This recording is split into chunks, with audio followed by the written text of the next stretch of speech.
Good afternoon, guys, and welcome back to episode 7, I believe. Today I am double busy.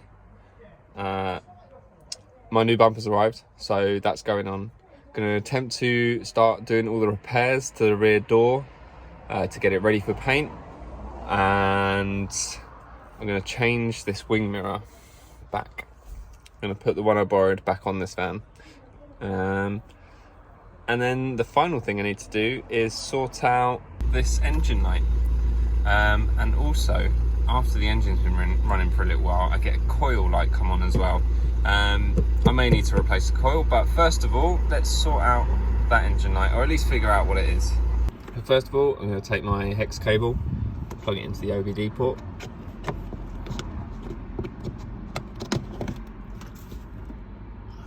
Then you just want to turn the key to ignition position, don't start the engine. Then come over to VCDS, make sure we're connected properly.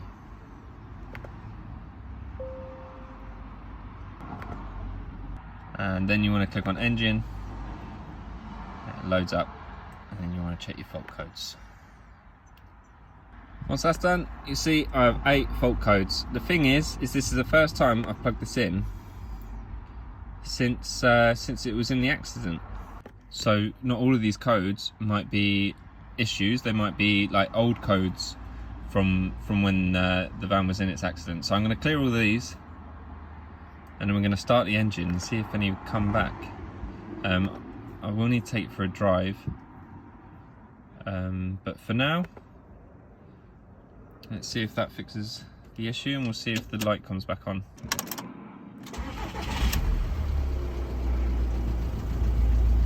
So now we don't have any engine codes, or at least no engine light on the dashboard. It's step 1 to getting closer to making sure that this van is good to go. I will have to get it up to temperature and take it for a drive, make sure no codes come back. But I noticed some of the codes were to do with boost control.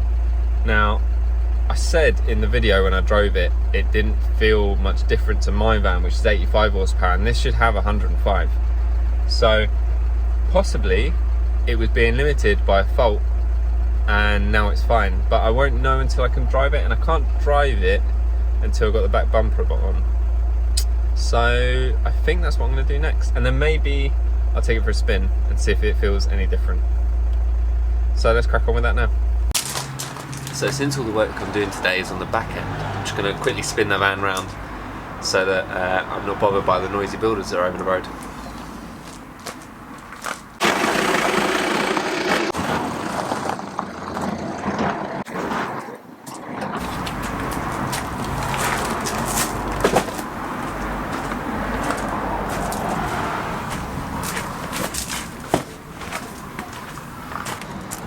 So just before I put the bumper on, I need to sort this out, and I have bought a genuine, but second-hand, I think it's genuine anyway, light with a rounded corner. Looks more genuine than the one that's on it right now anyway. So we're going to throw this on and hope for the best.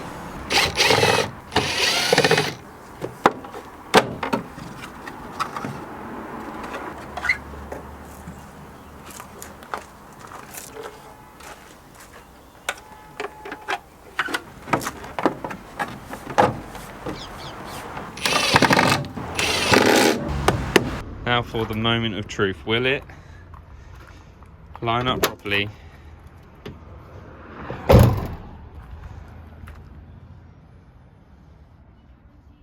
I think that looks alright, you know. I'm pretty happy with that. It looks so much better than before. It's not below the edge of the door line. Lines out. It's a bit tight there, but I don't know if that's just because I haven't lined the door properly. But obviously I've got to take it all off again to paint it soon, so now that the light's in place, let's get the bumper support on, and hopefully this bumper wasn't broken in shipping. So let's crack on.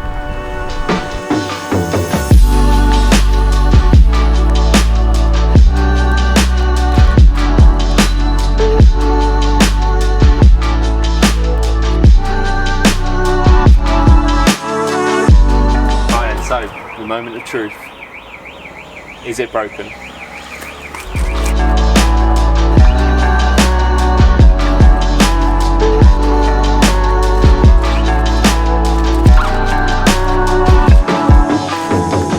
And there we go, guys. A bumper that's not broken. I was a bit nervous, I'm not going to lie, because there are a few footprints on the cardboard when it arrived, like it had been trodden on. But now it's unwrapped, I can see there's there's a little scuff here, but I think that's just dirt. I think that'll wash off. But no, it's looking really good. So the next thing to do is to throw it on the van. Actually, before it goes on the van, I need to make sure my new parking sensor goes on. So they all need to be put on anyway, and in true TTV fashion, I've lost the fourth one. There it is. And there you go, the new sensor perfectly in the new bumper, and the other three are in too.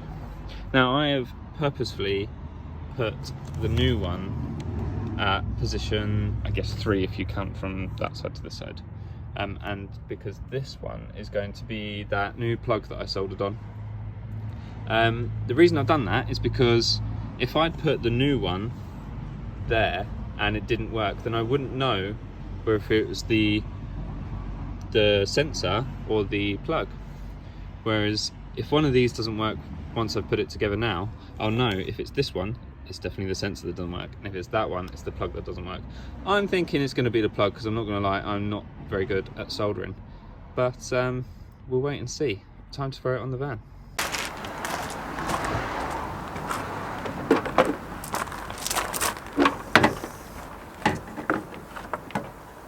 Okay, small issue, this plug is upside down.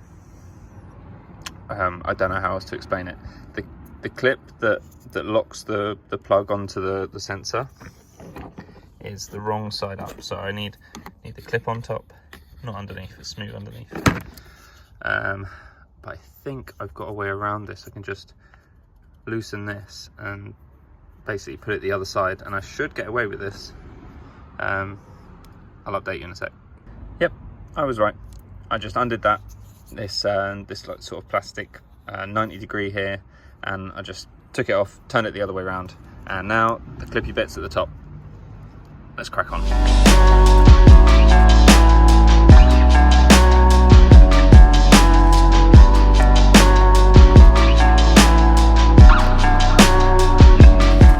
If you guys learn anything from watching me doing these videos, it's check and then recheck and then double check that when you buy a new panel, it comes with all the pieces you need to put it on the van. Luckily, I have the pieces I need, but I didn't realise they weren't on this bumper. So now I've got to take it off again. But luckily I didn't get very far before realising. So, you know, it is what it is, but double check. So the bits that I'm missing go here. Right. Now luckily, they weren't damaged in the accident off the old bumper, so I can whip these off and put them on that one. But if you were doing a similar thing and one of these was damaged, just remember you need to order one of these internal pieces as well as the whole bumper. So let's get these on there and then that on there. You're not going to focus? There it is, on there. Okay, this makes way more sense now. These bits clip to the van and then the bumper slots into here, and this is what holds the side of the bumper on. Yeah, I wish I'd known that when I was taking the old bumper off, but luckily these are not damaged. Both sides are good, so I should be able to just slide the bumper on now, fingers crossed. And then there are 3 screws down this edge, and there's a couple of clips elsewhere, which I'll show you along the way.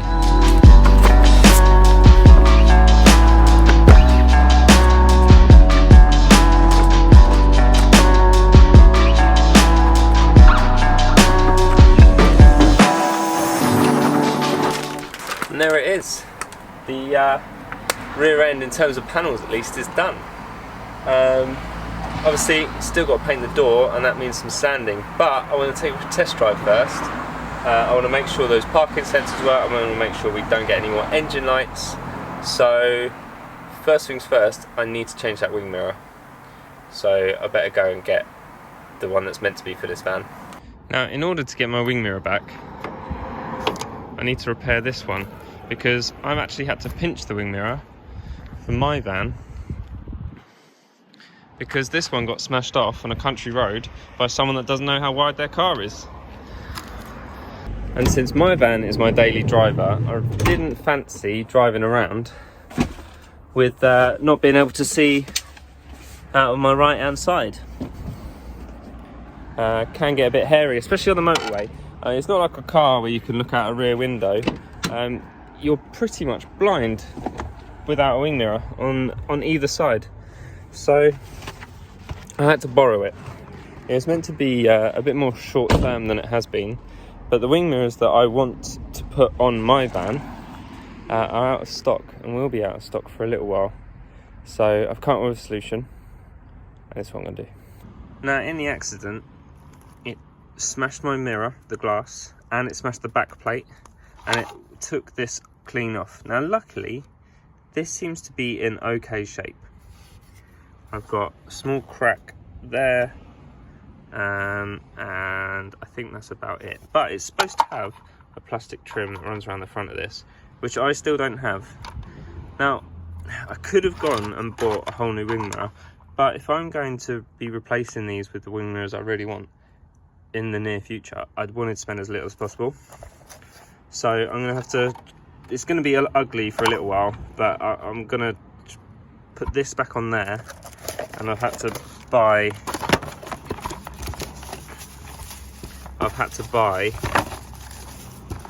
a new glass with backing plate. Right, with that back together, I'm still a bit concerned. So that front panel that's meant to go right the way round holds the bottom plastic and the top plastic together, and without it, I'm pretty sure this is just going to fall off. But I figured I might go a bit JDM on this.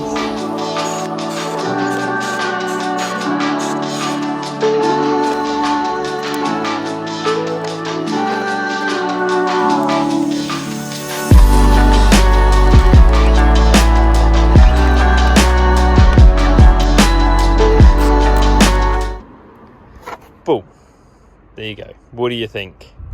I've never done cable tie stitching before on any vehicle I've owned, and I'm kind of digging it. I mean, the holes that I've had to drill through the plastic definitely won't whistle in the wind. There's no way. And I'm going to replace this as soon as possible. So clearly, success. So I stick it on my van and get the correct wing mirror back on this one. And with the power of editing, the door's back together with its wing mirror. So I've been for a drive, and a little bit of good news, bad news, as goes again with this van. As you can see, the engine light is not on, which would normally be about here, but we do have a flashing coil light. I think it's called a diesel coil. I guess the next thing to do is to plug it in and see which coil it is, and hopefully it's just the one and it's an easy change and we could be back up and running. But when I was driving the van, before the coil light came on, it felt like it was doing 1,000,000 miles an hour. It was so much faster than it was. Don't get me wrong, it's a van, it's not fast, but it was so much faster than it was that first test drive when I was a bit underwhelmed by the performance. So fingers crossed that we fix that coil light and it's back up to full speed and horsepower, and yeah, I mean, we are touching distance from finishing this thing now. I think the next there's more to do in this video, but the next video is going to be paint, and once the painted panels are on, I mean, what else is there to do? Anyway, let's check the computer. So I checked the computer. First time I tested this, it came up with a turbo boost issue, boost controller issue, and also a coolant fan control. So I scooped myself under the front of the van to figure out that I hadn't actually plugged in the radiator fan. So fingers crossed that's one of the codes gone. Now I think I need to take it for a drive again to get the turbo code to come up. So until then, I haven't got a flashing call out. I'm starting to wonder if that was coil or whether that was, I don't know what that light was. It hasn't come up with anything about coil, and I'm pretty sure that was a diesel coil light. So I guess we're gonna have to go and drive it again. I mean, it's so much faster than my van. I want to get my van mapped so badly right now. That's definitely going to be happening in the near future, because with the way this van moves, yeah, it's got to be done. Well, I think that was successful. I'll plug the computer in again and we'll see what it says, see if any more new codes come up. But yeah, let's see. Alright, then here we go. Come on, no codes. EGR system. Insufficient flow. Interesting. But this is an improvement. I think, you know what? This van has been sat for, I mean, in my ownership, it's virtually been completely stationary for the last 5-6 weeks. I haven't taken it anywhere. It doesn't move. It's been, that was its third test drive. Third time I've driven it since I've owned it, and God knows how long it's sat before then. So I'm not too concerned about that EGR issue. So what I want to do is once the paint's done, is I'm going to drive this van around for a little bit, just a week or so, and just, it gives me a chance to find any issues that I maybe haven't noticed, and to really test the engine, make sure that everything seems good, everything's running sweet, and of course if I get any codes, then I'll know about it, and I'm not the next owner doesn't have to put up with things that I've missed. So yeah, so far I'm pretty pleased with that. The van's just running great. It's really running well, despite an EGR system fault. So yeah, let's do a bit of body work then, shall we? So if you know anything about Volkswagen transporters and doors, especially rear doors for transporters, they are hilariously expensive. And I picked this one up for a relatively good price, and I was aware that it had a little bit of damage. I didn't know about this, I'm not gonna lie, but I was aware it had a little bit of damage before I bought it, and I knew I was gonna have to do some repair work, but I thought I'd just quickly show you around. So there's a dink here, there's 2 more dinks here, there's obviously this strange damage here which I think I can pull out, and then there's this which has clearly been hit from the inside out, so that needs tapping down. And then also, this is not the correct badge. I think this is a T30, but it's not a 130. So I'll probably just remove that, to be honest. It doesn't have a transporter on the other side, that's already been removed. So I'll just clean badge it, no badges. Other than that, I mean, other than a few paint defects, which I'm gonna remove anyway, it's actually pretty good condition. So yeah, let's get rid of these dents and throw a bit of filler on it, and then yeah, see how we get on.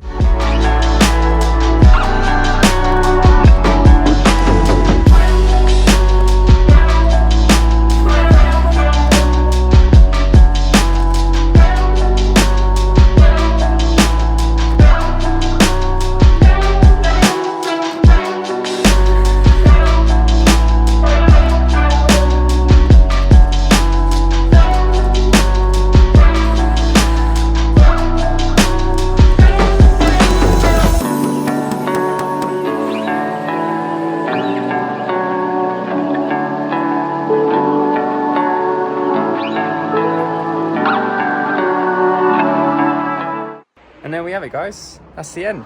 I ran out of time for today, but I feel like I've made some serious progress. I mean, the van just feels so much more done now, just having a bumper on, and obviously going through the engine codes and making sure that they're all right. So I made some good progress on this dent.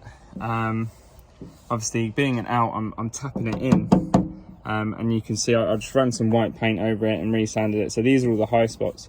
I mean, it was like a really sharp, like, I don't know, like the corner of something from the inside of the van is like pushed out, whereas now it's much more flat. It's much closer to the rest of the panel. It's going to take me, you know, another half hour to an hour of trying to tap that down, which unfortunately I haven't managed to do today. But yeah, next week I'm going to be hopefully at minimum getting some filler on the door, because I'm going to get this door like completely ready for paint. I might even paint the bonnet. You know, I've got to let the filler gas off for a little while before I can paint it anyway. So it all depends. We'll see how we get on. But I hope you've enjoyed the episode. I've really enjoyed today, to be honest. I've been in a really good mood all day. Just feel like I'm making so much progress again. It's like the first few episodes where I was making leaps and bounds of progress. And yeah, if you enjoyed it, please subscribe, like. If you think you know someone that would enjoy this series, link them to the channel.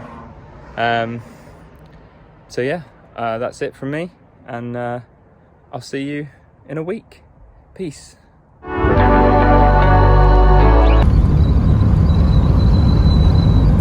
you hear that? That's called hindsight.